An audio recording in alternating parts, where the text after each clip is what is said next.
No, just 2 of me. I'm missing that in the This is going real well. Yeah, I think. Yeah. Okay, guys, I'm gonna start now. Obviously, we've got a huge audience, so that's always a great start. My first point was to welcome the audience. So welcome. Rachel, when I did it last year, 0 people came. Well, I was going to say an improvement, but I guess you guys have to be here, so we'll go with an improvement. But then again, 2 times 0 is still 0. Also, some of the content we might be covering in the questions relates to student safety / spiking. So if anyone is triggered by it, feel free to leave the room, etc. So I was just going to start off by reading out the accountability report that I wrote based on you guys' responses to the form. I've just kind of synthesized all the information and tried to pick out key themes. So I'll just read that out. So this report will provide some screen. Yeah, sure. Do we know how to?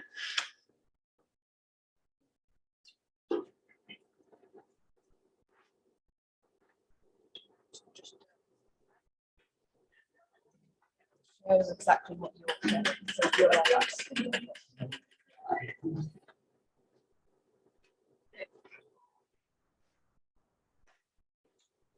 Now, if there's like any spelling errors, whatever, you'll see it really big, which is great. So this report will provide a summary of the successes and challenges faced by the YUSU part-time sabbatical officers this term. Firstly, I will review the achievements of various officers in what was a busy term. The areas for improvement highlights the way in which officers feel that they can be professionally supported better and outline challenges they have faced in their roles.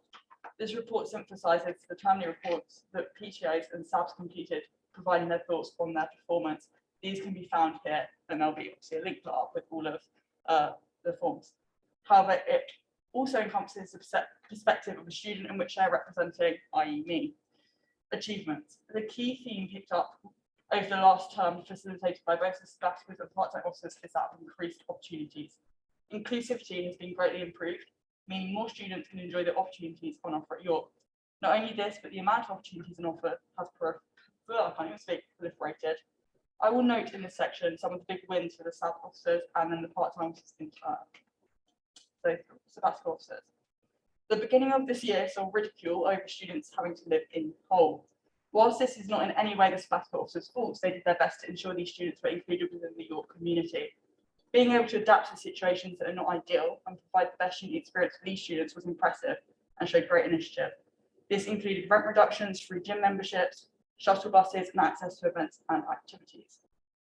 This year saw the largest Welcome Week delivered, which included a lot of manifesto wins. The addition of Returners Week was a really exciting initiative, which allowed those who missed out because of COVID-19 last year to experience a more typical Freshers Week. This was a great addition and showed a lot of thought going into all the students, not just those new to York. Opportunities to partake in extracurricular activities were expanded greatly this year and made far more inclusive. This was not only something on many SABs manifestos, but it was also a big step forward in making sure all students are represented. For example, the creation of LGBTQA+ club nights, the expansion of the activities access grants, and securing a further round of emergency student support fund, making York one of the last 5 universities to continue with support funding into the autumn term. This is also empirically reflected with over a third of students at York now being members of the society. The SAB team handled concerns over student safety well. Notable achievements include a signposting campaign by the Wellbeing and Community Officer, increased committee training for societies, clubs and sports teams, including wellbeing training, and more campaigns around student wellbeing surrounding mental health plans for next term. Additionally, the provision of spikies and drink covers in student bars helped to ease anxiety surrounding the spiking epidemic, whilst behind the scenes pressure is being put on external venues to do better. Part-time officers. This term has seen lots of incremental improvements due to the hard work of the PTOs, who are balancing being full-time students with their roles. As a result, the achievements may seem scaled down compared to that of sabbatical officers, but please be mindful that they are fundamentally very different roles. The addition of accessible was a big win that enabled more students than ever to enjoy Freshers Week, as well as the addition of an accessibility hour during the Freshers Fair. Unsurprisingly, increased inclusion was a theme of the achievements of various PTOs. For example, mixes and meetups were organised by multiple PTOs to enable students to feel supported and at home in York. This is especially important in terms of those representing minority groups such as the LGBTQA+ officers and the international student officers. The opening up of more opportunities to more students made possible by the work of PTOs and SAB officers organising more events than ever is impressive and undoubtedly has improved the university experience of otherwise marginalised students. Many PTOs have used this term to collaborate with various networks and societies in order to increase their reach. As a strategy, this allows roles that otherwise would be more limited in scope due to their voluntary capacity to reach more people. An example is the creation of the new volunteering project in collaboration with Swap Don't Shop entitled The Costume Closet. Finally, behind the scenes, there was moves to ingrain sustainability within the infrastructure of YUSU. The university announced their new sustainability plan alongside YUSU bylaws now including sustainability pledges. The continued pressure of past and current environment and ethics officers made this possible and shows commitment to environmentalism that goes beyond CV boosting stunts too common in student politics. Areas for improvement. The main areas highlighted in this report can be summarised as 1, workload, 2, miscommunication, and 3, online harassment. Workload. Multiple PTOs and SAB officers brought up the difficulties of trying to balance the roles of full-time university and often other jobs and other commitments. This is obviously not a new issue for officers to find. However, it does bring up wider concerns surrounding the expectation of overworking, which applies to officers and staff, as noted by academic staff during the YUSU striking ballots and motions that we know about. Clearer guidance about how many hours are typical in the role and increased support of wellbeing of our officers throughout the role is crucial, especially given the part-time officers that are doing this role in a voluntary capacity. Certain sabbatical officers have allocated specific drop-in times in which they can deal with issues. Better utilisation and expansion of this might ease the pressure by creating clearer structure. Ultimately, preventing burnout is a productive strategy for YUSU, and I implore steps to be taken to enable this. I acknowledge the need for wider change to combat this. How practical aids that can be implemented include clearer job descriptions, flexible working time, and respecting when officers are out of hours by waiting until they're back in office to message them. This applies equally for YUSU and for students to respect that at the end of the day, oh my God, I'm just going to say SAB officers and part-time officers are human and have a finite capacity for what they can do in a day. Communication. There was also a request for increased or better communication between networks and associations by some part-time officers.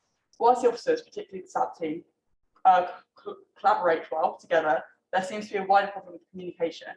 This could be improved by creating fortnightly check-in Zooms that give an informal chance for updating and collaborating between a wider range of people. Communication issues were also raised in the feedback from SAB officers who felt as though they could have been introduced into the roles with written, thorough handovers, which would have made the transition smoother. These communication issues are easy to deal with small procedural changes. There are ongoing difficulties noted by the Environment and Ethics Officer regarding the viewing of their mandates political, which means the scope they have is significantly limited.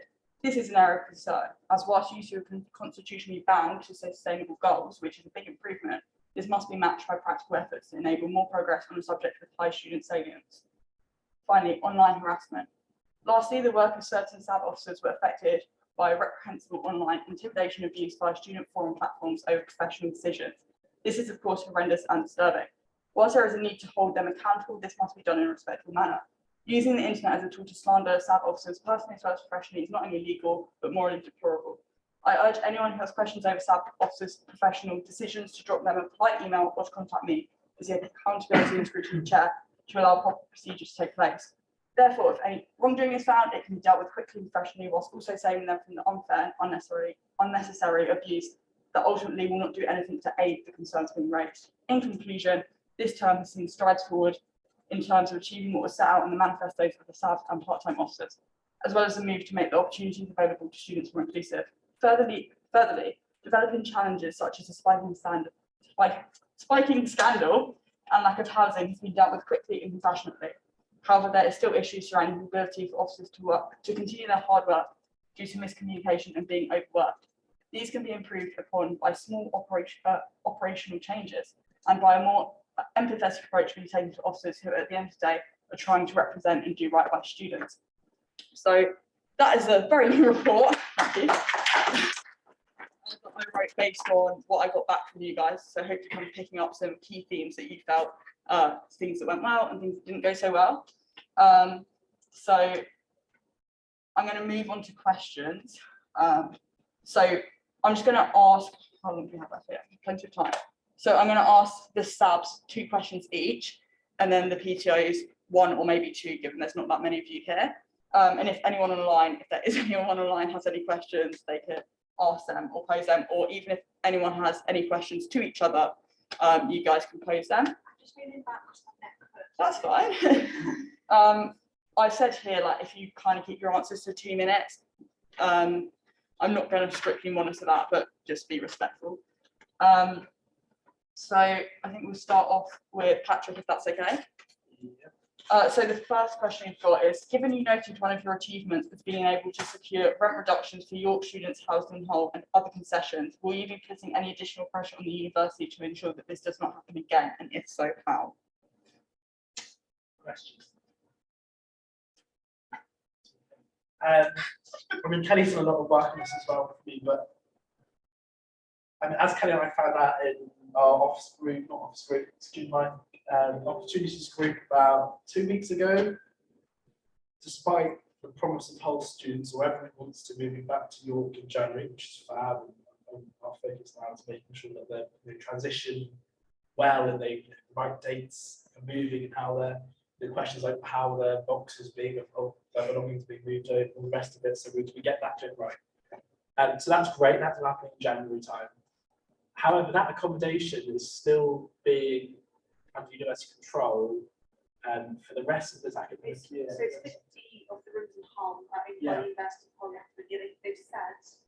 They've said it's so that they can maintain the rooms for the students during the first term, guarantee everything at Hull.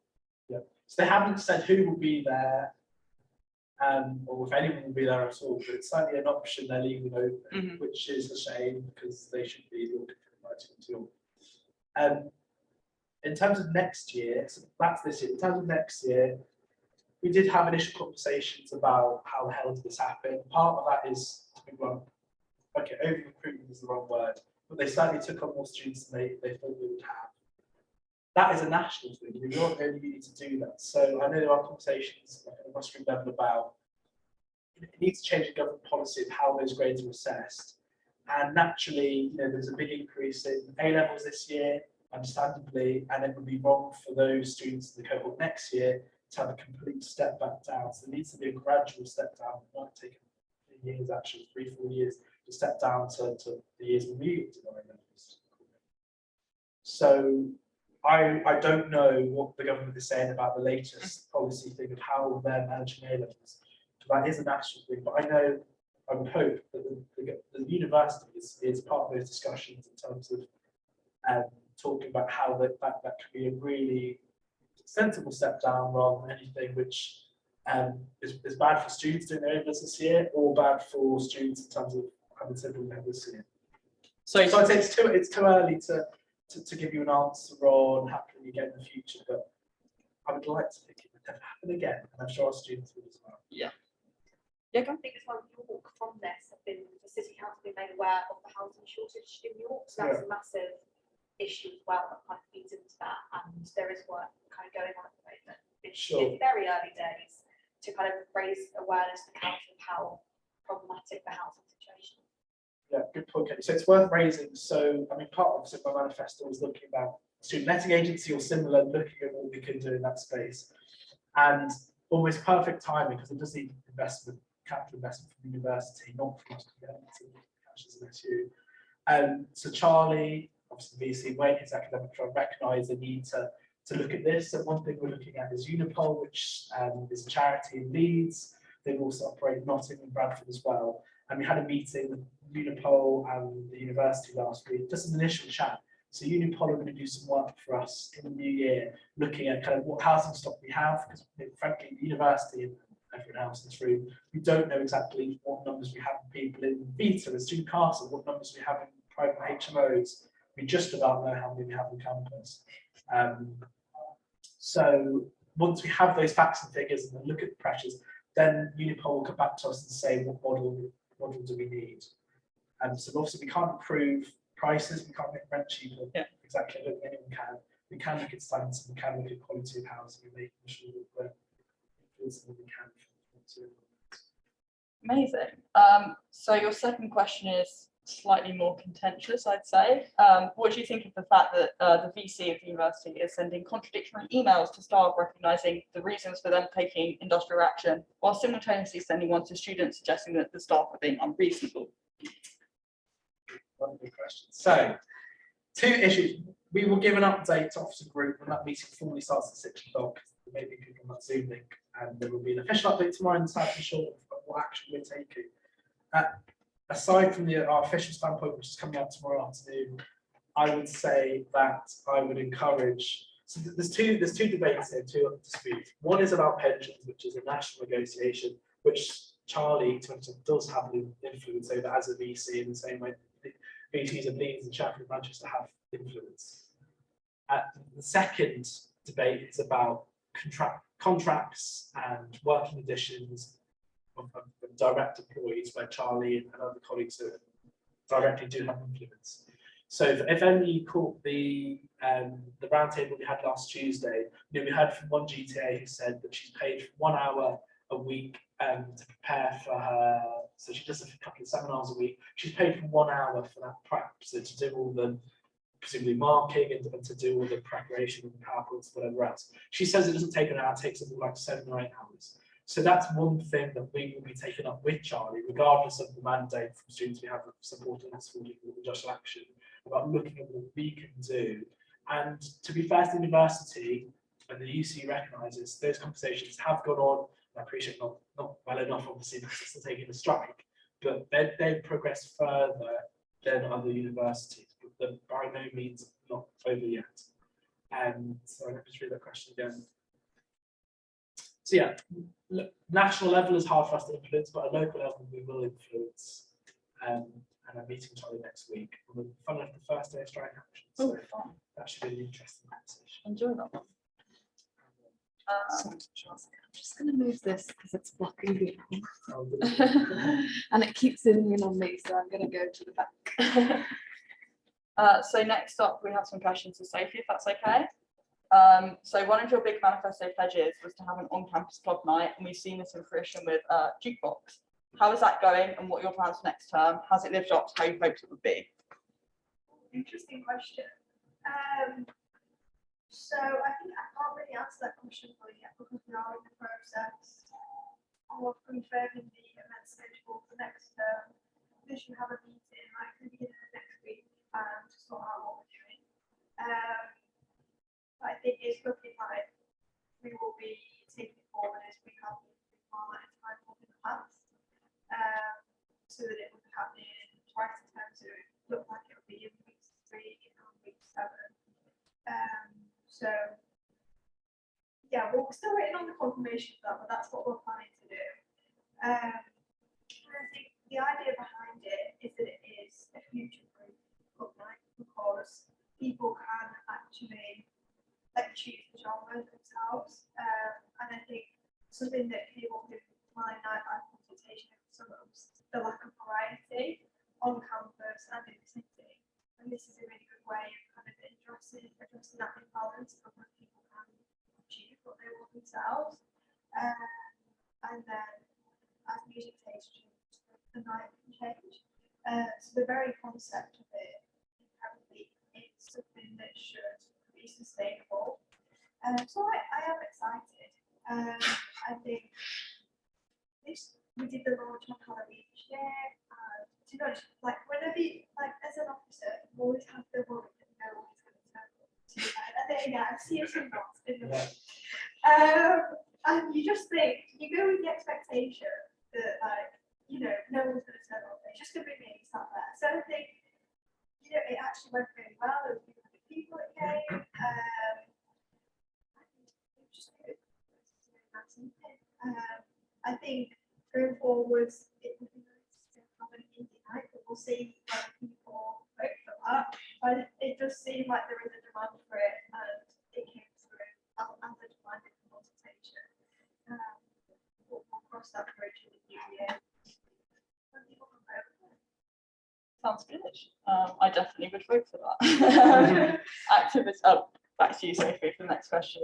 Can you explain your decision to go with your parties that resulted in such controversy at the beginning of the term in brief? Yeah, so based on 3 criteria.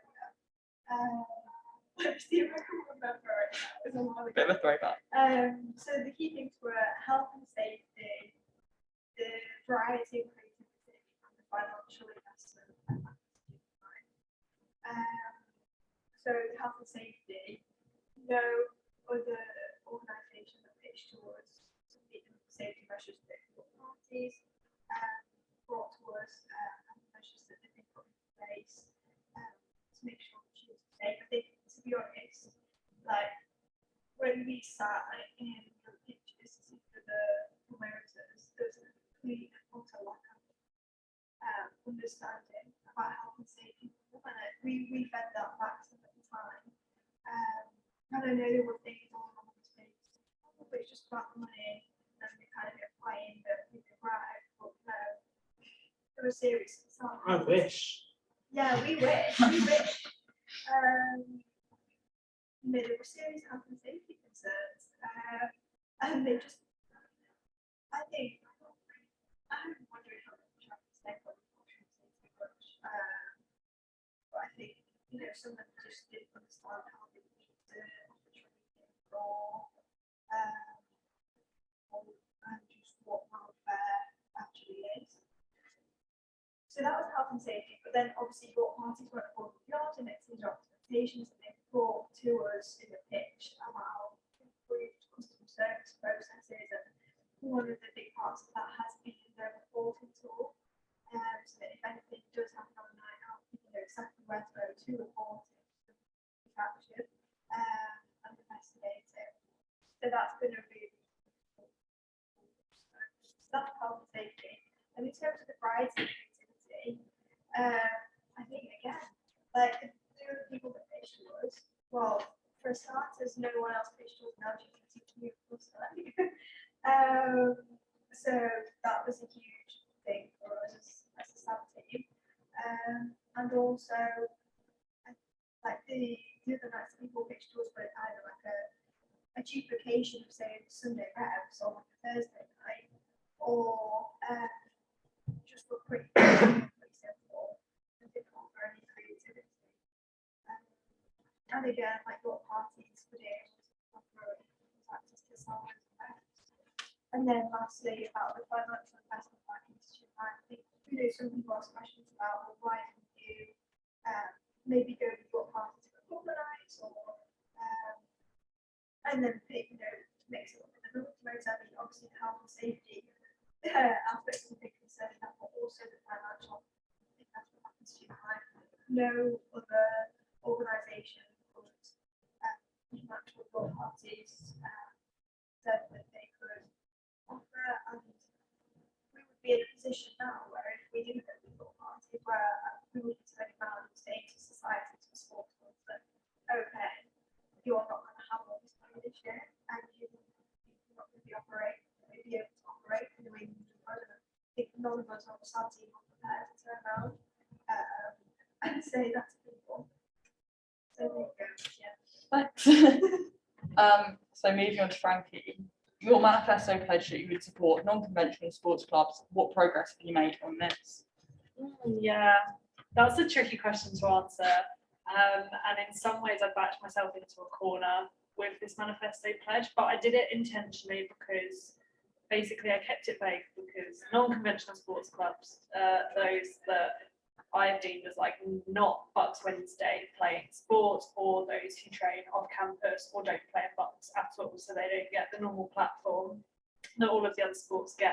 However, support for them means something very different depending on which sports club you're talking to. So I am like sitting down with the wider YUSU sports team to actually figure out how do we track progress against this.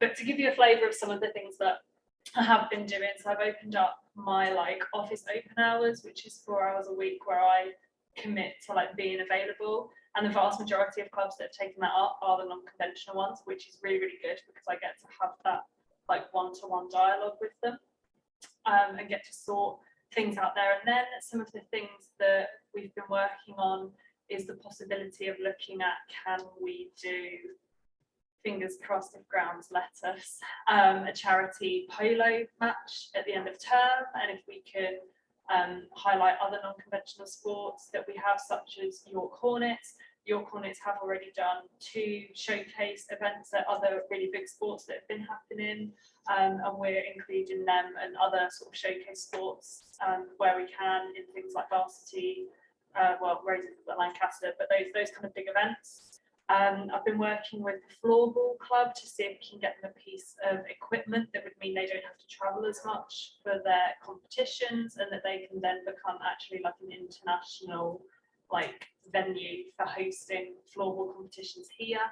Obviously storage is a massive problem with regards to that, but I've been working with them quite a lot on whether we can do that. I've been working with the athletics club because they've had a number of issues this year in terms of can they branch out and be their own club, within their own right, and not work with the City of York as much and become much more self-sustaining. So there's a lot of kind of work going on in that regard.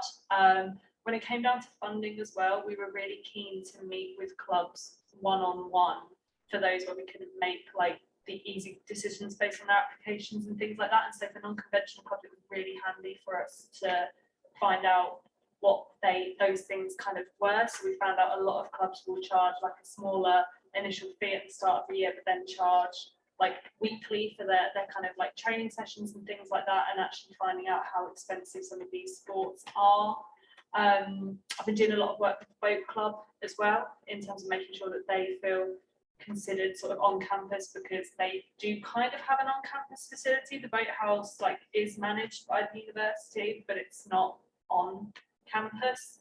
I'm still looking at ideas around how can we incorporate those sports where it's almost desirable or necessary to have a car to travel to off-campus venues, such as equestrian, such as polo, where they have to travel an hour. And then when it comes down to team selection, considerations such as do you have a car comes into it. So it's difficult to say exactly how much progress I've made, because it looks so different compared to whichever sports club I speak to, but there's kind of a lot of work going on in that area. Yeah, sounds busy. Yeah. So your next question is, going into the winter, it's likely that pitches and university sports grounds such as 22 acres will become unplayable, or that the conditions will vary. In the past, this has disproportionately affected college sports, or college sports teams have felt as it has. How will you ensure that this does not happen again this year, in short? Well, everyone touched wood that the dry winter we've had so far is going to continue. Yeah, that is a really, really tricky one.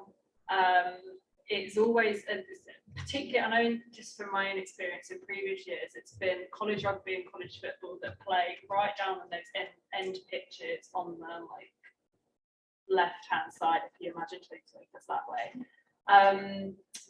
I have a really good connection with the RI, and there they have rugby pitches, football pitches, and it's not ideal, but something that I've been talking about and was talking about during the campaign was, okay, so we keep an eye on the weather all of the time. We have a weekly grounds meeting, and we're always talking about, right, how's the weather looking, how are the pitches looking, is there anything we need to be worried about this week? So far it's been going okay, we've not had to worry too much about anything. But if we start to get any warning signs, it's utilising those relationships that we have with other providers in the city. But look, it's not ideal, but if we can give them enough notice, can we get people over there to play there instead? And then it's also, we're looking at, can we open up the 3G for an hour or two longer from the bookings that we do have, so that we can move some bookings onto there. We have had the occasion before where we had a match that's moved from one pitch on 22 acres to a pitch at the front, because one pitch was out of action but the other was working fine. And we are actually doing an audit of college sports at the moment. So something that we're finding is that, especially with the larger sports, is that clubs have hundreds of players, but they're playing those players in multiple different teams. So do they really need the number of teams that they actually have? So we're doing an audit and basically getting all of that information together, and possibly looking at, do we actually need as many teams as we have? That will then free up even more pitch space so that we can then look at arranging the timings. So far, it has been going really well. The one thing I will say is that, and this happens every year, is that college hasn't been engaging with myself as much as uni, really, in things like some have, but with things like the open hours, it's always uni that takes it up, but it's open to college, and I've tried kind of advertising it to college and so on. So it's just kind of also finding that way for them to engage with us a bit more directly as well. But we've also got the college sport website, which now also gives them a much more live view of them being able to see what's happening with their fixture, where it's being played, and if it has been cancelled. So now all that has to happen is the York Sports staff will go on there once they've had their report from grounds and be like, yeah, your fixture is here, and that's getting like 100 hits a day. They're absolutely loving it. So it's been really, really great for us to be able to put the entire league out far in advance and tell them basically what's happening with their fixtures and stuff. Sounds good. We'll all hope for dry weather then. So moving on to Kelly. A lot of students are concerned about spiking, and you have responded by introducing spikers and drink covers in UC bars. How have you responded in terms of pressuring off-campus venues? So we kind of spoke to your parties when the spiking situation was going on and saying, hey, this is a problem, do something about it. And that made all of the partner venues that we work with aware that this is a problem and they need to be pulling their finger out a bit more, if I can say that. But essentially, with this, we're in the process. So I've got a meeting with one of the pro-vice chancellors, Tracy, over the coming weeks to talk about the setting up of that kind of citywide safety group that I've wanted to set up since the start of summer. And the idea of that is getting all the venue owners, Public Health England, police, all of the emergency services involved. And we're going to sit down and go, okay, so what are you going to do to secure student safety? I think off-campus venues have started stepping up their game significantly over the past months, and that's been nice to see. I just hope it lasts, and any concerns that students do have around their safety on or off campus venues, they can come and message me, they can pop through the reporting form, and I'm here to make sure that students feel safe on campus. That's really just my priority at the moment. I'm here to make students feel safe while they're at uni, because it's horrible not to feel safe. Another kind of key thing is that I set up internally within YUSU the on and off campus safety group for nightlife, and it's basically a way of going, right, every month we're going to sit down and we're going to talk about what is happening in nightlife. Okay, so this month, yes, we've had loads of complaints from local residents, or we've had TSQ come to us saying they're arresting people for driving them drunk. Yes, we've had lots of these things, but also we've got big topics like spiking, like increased drug use, or things like that. And we sit down and we think, what can YUSU be doing to help students who are experiencing these? What can we be doing to prevent it? So that's been a really key element of the work that I've been doing in hosting that group, as well as carrying out the work that's come off the back of it. And that's been working a lot with venues, which is why we kind of got like the spiking awareness posters that the women officers helped out with in the bars, as well as general safety ones. And that's information about how to get home and things like that. I think as well off-campus venues that we work with on the York Parties contract, a lot of the safety things we put in place in York Parties, such as kind of the WhatsApp messaging, that's been utilised quite a bit. As Sophie mentioned earlier, the reporting form has been used significantly, and that's been key in raising issues directly to venues, saying, oh, okay, this has happened in your venue last night, what happened here? Tell us. Can we investigate this, please? And I think that's been a really fundamental part in pressuring off-campus venues to get their game in, basically. Yeah, absolutely. So moving on to the second one, sorry for kind of rushing it, if you're interested out of time. So a year ago, there was a suggestion by YUSU, I think that's how you pronounce it, to change Amazon vouchers with alternatives when granting rewards or prizes. Has any progress occurred on this? Because the previous officer in your role kind of didn't say that they could do anything about it. So this came to you suggestions, didn't it, on Friday. And as I recall, so there's a big debate because it's labelled boycott Amazon UOY, and it was unclear. Obviously, the holistical let's boycott completely is there, but the pinpoint was around the rewards and prizes. And as I understand, YUSU took a step forward to kind of be like, yeah, we're not going to use these vouchers if that's correct, and we're also telling the university not to do it. So there is progress. I believe I might have messed up. Because, yeah, that is right. So it's a case of now we're telling the union not to use. So you have now stopped using it, or are you going to stop using it? That is. So I only because I was here last year. So that came through last year. All our youth suggestions we prioritised were to do with literal lockdowns and people having no money for rent and online learning. So we said we would prioritise those and revisit these at a later date. Hence we discussed them on Friday. We did kind of informally look at what we could do internally though. So I can confirm now that YUSU does not use Amazon vouchers anymore. We do things like your gift card, which is a really good one for like local businesses, and things like chilly water bottles, and fun physical prizes rather than Amazon things.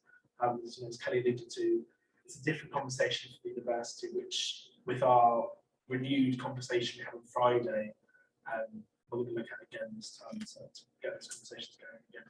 Yeah, that's why it's a case of us kind of lobbying the university to say stop using it. We can't control the university, so we're limited in that power, but it is asking the university to do it. Yeah, definitely. It's good to hear though that you're stopping it. Moving on to Matt with academic. There are multiple questions here, so I'm going to only ask you two at a time. So I'll ask you top two. So firstly, there was a lot of online anger about upcoming YUSU strikes. How do you respond to this? Obviously, you're going to announce stuff tomorrow, but without saying too much. I think it's fair to say the anger is quite justified because it's the fourth year of disruption in a row. I think that year of disruption. We have balloted the student body, and the student body has responded, and we will be taking a stance accordingly. God, that was really wacky. Yeah, people are angry. People always will be angry, but it's something to be very angry about. It's just a question of upcoming YUSU strikes, but not YUSU strikes. Yeah, typo. Sorry. I did type this at 10 o'clock last night, so please have some. Sorry, Yeah. it's my bad. I didn't respond. I didn't email you that thing until. I mean, maybe that's something you don't know about. Maybe you're actually striking. Maybe. Yeah, definitely having to joke about it. Yeah, I've run out of words. That's fine. We'll move on. So there's been some criticism of the library still requiring booking spaces, and I know there was they are asking for a kind of consultation about it at the moment. What do you think of this, and would you be open to pressuring a change in that policy? So the library did a consultation. It was very informal. It was literally a Google form and a Twitter poll. And they were asking like, how do people feel about this? And the kind of stance that I think they're taking, I'm unsure, because I haven't spoken to them about that directly since, is that they might be changing the policy slightly. That if they do, they'll likely keep some spaces bookable in like Burton, just so that it's like the quiet areas where you can book, so that you know it's going to be quiet, particularly around common assessment periods as well, where having that space is really, really important, especially space at home, and also because there won't be any times in January. So you've got a poll like on that now. Well, they did some work today as well. They've confirmed that I think it was first floor Fairhurst, second floor around, and the first one. And they're trying it from. okay, well, that's happened. It's on a big diagram of it. Yeah. So yeah, in short, it says, here's the very short version. From the vacation onwards, there'll be a mixture of bookable and non-bookable spaces. Okay. Well, And that's actually what the university wants to email us for things like that. That's okay. how about? I would have checked. What does that sound? Oh well. I don't know.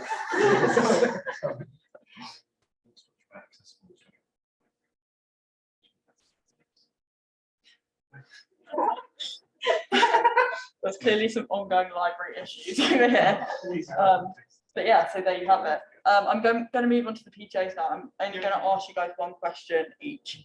Can you try and keep it short, 2 minutes-ish? So I'm going to go to Matt and Dan first. The introduction of the LGBTQ plus nights in CUDA, although I know aren't directly associated, were criticised due to violence occurring at the first event. What would you say to LGBT plus students wishing to experience an inclusive night out but being put off by this? Well, I think the first thing that has been mentioned before today is that we do have our own student-led one, which is student only. It's organised by us along with your advice, so we are, as in the past role, controlling it. So we have a lot more control over it just in general. We know a lot more about what's going on, so that's always an alternative. and obviously we are always open to suggestions of making it more inclusive, because we are regularly in contact with Jeff, who's USU's health and safety manager, and Sophia. So we are regularly in contact with people. So if anyone has any suggestions about sort of more inclusivity, feel free to come to us. After the incident at CUDA happened, we also talked to some of the people who were involved, and one person who was also injured we actually met up with, and we tried to sort of figure out what happened to best that we could. And we did end up meeting with the owner of CUDA just to see what they would do to try and improve. And after that, they did say they'd like switch to plastic cups and stuff like that to try and like minimize what could happen in the future. But obviously, because they're not related to us at all, they're just this private company. There's only so much we can really do. Yeah, and we did initially sort of before this happened, we had planned to do sort of previews for those nights so people could go with them, but we made the decision we didn't want to go with them because we didn't. Well, we can't control what goes on there, and we don't have any sort of say in it. So we made that decision to stop that and sort of enjoy silence and stuff, I guess. Yeah. Like we couldn't guarantee it was going to be a safe space after that initial night, so we wanted to kind of delay encouraging people to go just so we could see that it could be safe and that people wouldn't be at risk there.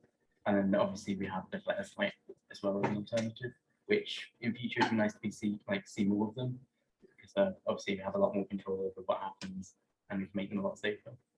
Well, not a lot safer. Who else is here? Okay, Rowan. I'm going to go to you. Some students have expressed concerns that going back to closed book exams, although I know we're not doing it right now, but we probably will be in the future, it's ableist. What would you say about this? And do you have any plans to pressure the uni not to, or to try and pressure the uni not to? So I think everyone understands that open exams 24 hours are much more accessible.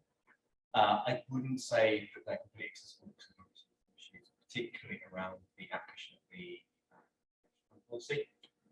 I would certainly support sticking with open book exams, except in a few limited circumstances. What I could do about it, realistically, very little. Firstly, I don't sit on the committees where stuff like this is decided. I have gone to one of the SCA ones, but that's one step below, so I don't do that.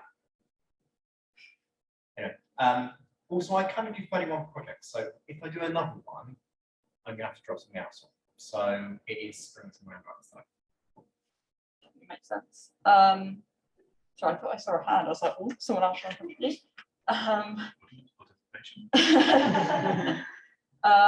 Pierrick. So I'm going to go to you for the last question. In your manifesto, you said you told the university to account over sustainability. How have you done this? Right, so I've been in a few meetings with people involved in sustainability and procurement at the university. That's some of the stuff that we're publishing online, which is what I think you're referring to.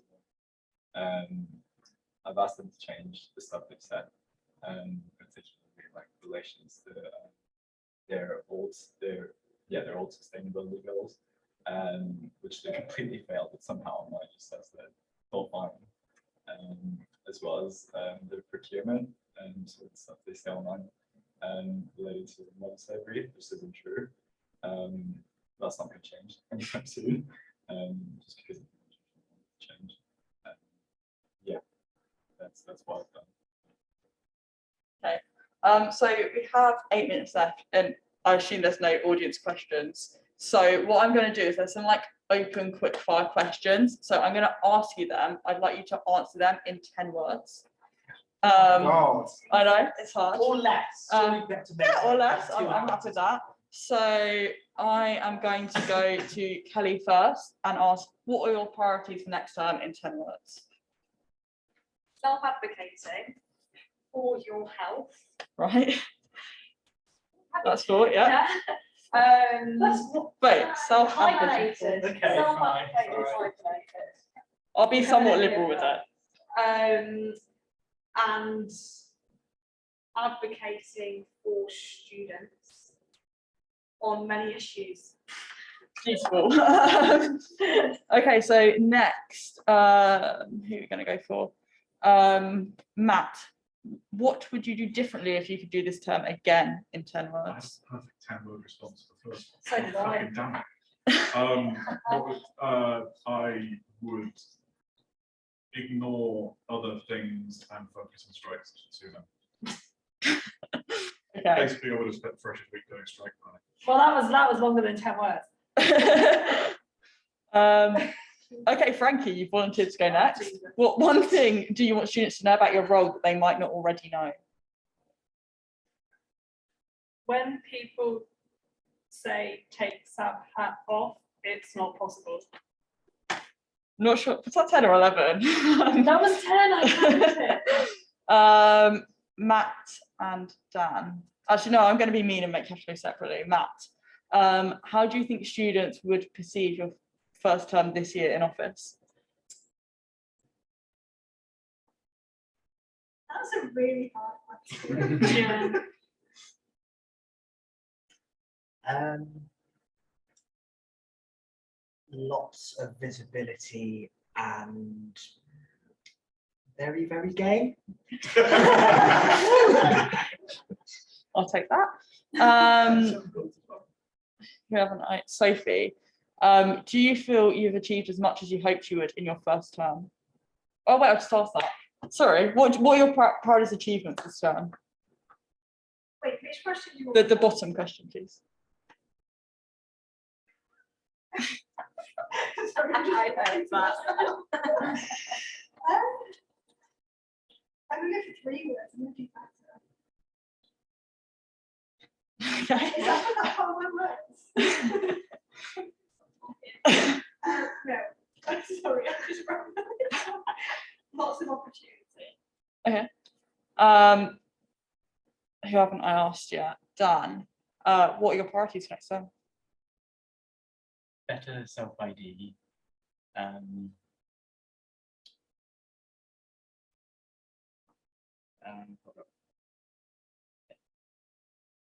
Continuing gender-neutral toilets campaign. Not much more I can say.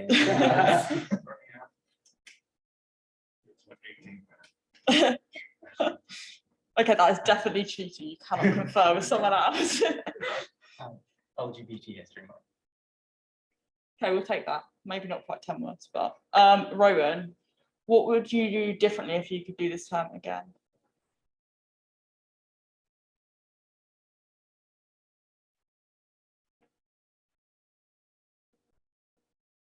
Do less, but realistically, I wouldn't do that. I mean, you could have done it in 1 word, nothing. But, and lastly, Pierre, what one thing do you want students to know about your role that they might not already know? Seriously. That's quite a deep note to end on, but that is Give me a lighter answer. Give me a nice question. Oh, We want to end on a disappointing sound. okay. What are you proudest of this time, Patrick? Proudest. It has to be my achievements, doesn't it? I think to be back in person and seeing everything again. We'll take that. So unless anyone has any final thoughts or questions, I think that will conclude the officer's questions. Yeah. Yep, unless we can answer your questions. I mean, you can. I might not answer them, but On reflection, how accountable do you think you become? well, given no one's asked me any questions, pretty. Probably, yeah. I can. Yeah, that's that.